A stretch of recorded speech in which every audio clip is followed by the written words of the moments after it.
Hi everyone, hope you're having a great day. In today's episode, Tu Diep suddenly collapses and is rushed to the hospital in critical condition. James discovers she's been poisoned, and the one behind it is none other than his half-brother John An. A chilling plan begins to unfold, but things are far from over. John disappears, leaving behind terrifying threats and a dark scheme still in motion. Can James and Tu Diep fight back and uncover the full truth? Don't forget to hit that subscribe button so you won't miss any of our upcoming videos. Tu Diep's legs buckled before anyone understood what was happening. 1 minute, she and James were riffing on camera about their latest niche side quest. The next, she crumpled against the studio backdrop, eyes glazed, skin aflame. James lunged, catching her just before her head hit the floor, yelling for someone, anyone, to call an ambulance. Sirens carved through evening traffic. In the back of the speeding van, Tu Diep convulsed, fever climbing. Yet every monitor insisted her vitals were within range. The paramedics' confusion scared James more than the seizure itself. By the time they reached the ER, he had recited her medical history twice, begging for answers that refused to come. Test after test returned clean. No infection, no neurological disorder, nothing.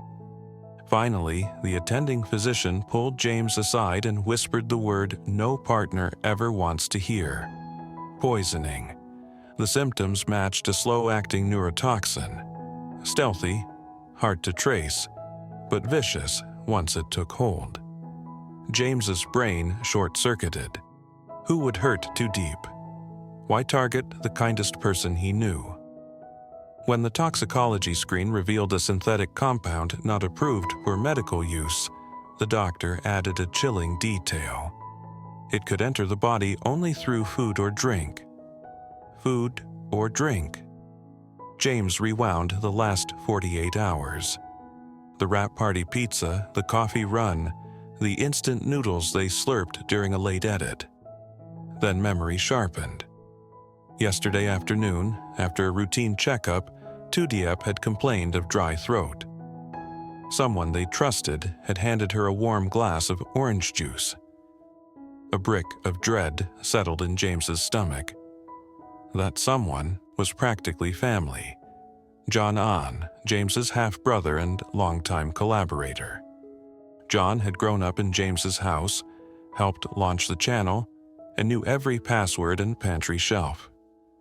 James reported the detail to the medical team, then opened the home security app he'd installed but rarely checked. Scrubbing through footage, he found the living room scene. Tu Diep lying on the sofa, John walking in with the juice. James zoomed. Just before the glass met the counter, John's hand dipped into his jacket pocket. A quick pinch over the rim, too subtle to notice at real speed, obvious in slow motion. James almost dropped the phone. Betrayal felt hot, acidic. The lab confirmed his fear minutes later. The residue in the half-finished glass matched the toxin in Tu Diep's blood. Without intervention, she could suffer permanent brain damage within 24 hours. The doctor outlined a grueling antidote protocol, a charcoal flush, followed by intravenous chelators that might leave Tu Diep nauseated and weak for weeks.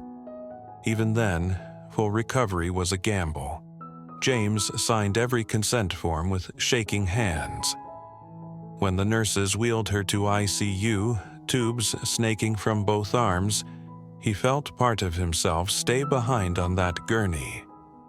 While he waited, memories kept ambushing him. Summer bike rides with John, the three of them camping in the backyard and making horror shorts on a borrowed camcorder. John had been the one coaching shy Tu Diep to speak louder on mic, the one who fixed James's first cracked lens. How did they get from marshmallows by the fire to a syringe of slow death dissolved in orange juice. The question gnawed at every hour. Between test results, James paced the hallway, rehearsing impossible conversations. With their parents, with the audience that adored Unbreakable Crew, with sponsors who expected next week's upload. None of that mattered now. All he cared about was the steady beep on Tu Diep's monitor, and the promise that someday her laughter would fill the studio again. Back at the hospital, screens beeped in calming rhythm.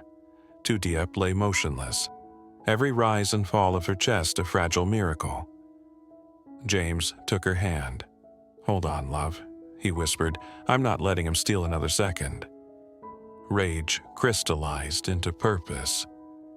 After ensuring the ICU nurses would not leave Tu Diep alone, James drove through pounding rain to John's townhouse.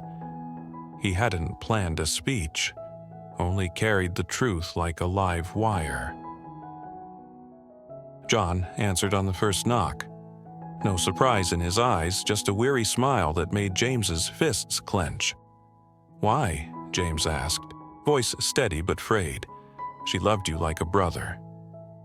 John stepped aside, motioning James in as if this were an ordinary visit. "Some stars," he said quietly, "burn so bright they leave the rest of us in shadow." The living room looked unchanged. Plush couch, family photos, a shelf of camera lenses, but everything felt sinister. John poured himself coffee while James fought the urge to rip it from his hand. "You poisoned her because you felt overlooked?" James spat. John's laugh was brittle. "Overlooked? Try invisible. Brand deals, fan mail, even you, James, always her focus. I wanted space to exist for once." "She's fighting for her life," James thundered. "And if she survives," John replied, eyes glinting, "you'll forget I ever mattered." James backed away, disgust battling disbelief. He forced himself out the door, vowing not to confront John with fists, but with evidence airtight enough to end this nightmare. He spent the night compiling proof: security clips, lab results, text backups, while contacting a private investigator he trusted from previous sponsor vetting. By dawn, the PI confirmed John had rented a storage unit under an alias the week before. Police needed probable cause, so James convinced the investigator to stake it out. Meanwhile, hospital security restricted access to Tu Diep's room. Even John's name flagged an alert. James read aloud from her favorite travel essays, hoping his voice threaded through whatever fog the toxin spun. Late afternoon, the PI called. John had visited the storage unit carrying a cooler. Local officers executed a warrant and found vials of the same compound, plus printed schedules of Tu Diep's daily routines, photos mapped with red X's, an obsessive manifesto. But John himself was gone. That night, as rain returned in sheets, a nurse spotted a figure outside the ICU window. Security raced in, but the hallway was empty except for a damp piece of paper taped to the glass. "You should have let her fade." James pressed the note to his chest, trembling, not with fear, but with resolve. John's darkness had stretched far enough. Now it was James's turn to flood every corner with light. The next move was theirs. The next morning brought no comfort. The hospital's security footage from the previous night was handed over to detectives, and an official manhunt for John Ahn began. But James and Tu Diep knew he wasn't going to stay hidden for long. Not when he was still circling, watching, waiting. A team was stationed at every entrance to the hospital. A plain-clothes officer followed James anytime he left the room, and Tu Diep refused to go anywhere without pepper spray clutched in her pocket. Still, sleep eluded her. She sat by James's bedside, flipping through old video logs, searching for any clue she may have missed. Some glance, some word, some timestamp that hinted at John's unraveling. It was in one of their behind-the-scenes uploads, weeks before the poisoning, that she caught it.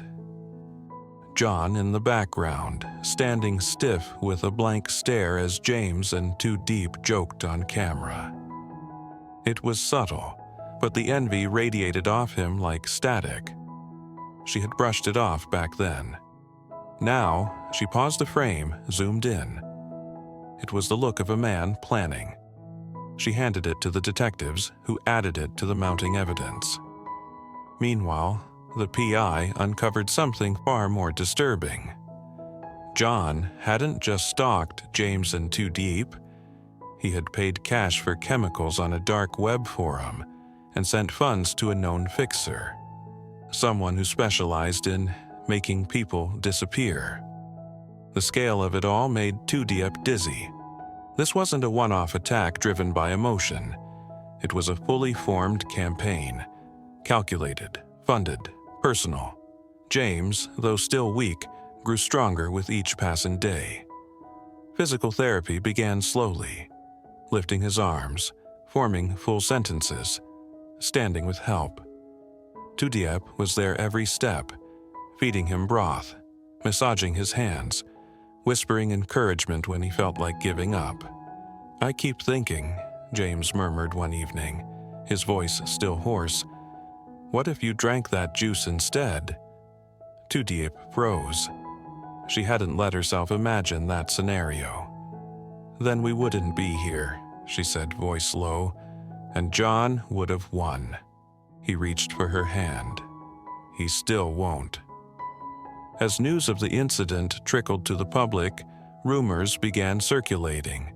A few Reddit threads picked up whispers. The Unbreakable crew had been radio silent for 2 weeks, and followers were growing suspicious.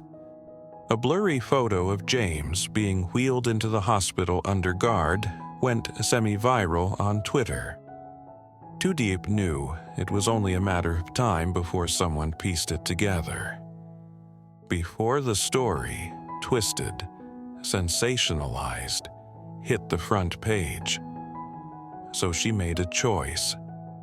"What we're about to tell you is hard," she began, her voice steady but raw. "But we owe it to you, the people who've supported us through every chapter of our journey." James took over, slower but clear. "Someone tried to hurt Tu Diep. They almost succeeded. But thanks to fast doctors and her strength, she's still here. We won't go into too many details," she added. "Not yet. But this wasn't an accident, it was personal, and we are working with the authorities." A beat of silence. "We'll be gone for a little while," James finished, "but we're not going anywhere." They ended it with one message on screen. Sometimes the biggest fight isn't online. It's in the shadows. And we're done running. The response was overwhelming. Thousands of comments flooded in within minutes. Messages of support, prayers, even other creators volunteering security or help. But beneath the wave of kindness, Tu Diep spotted one message that chilled her. "He's not done." No username, no avatar, just that line. She reported it immediately.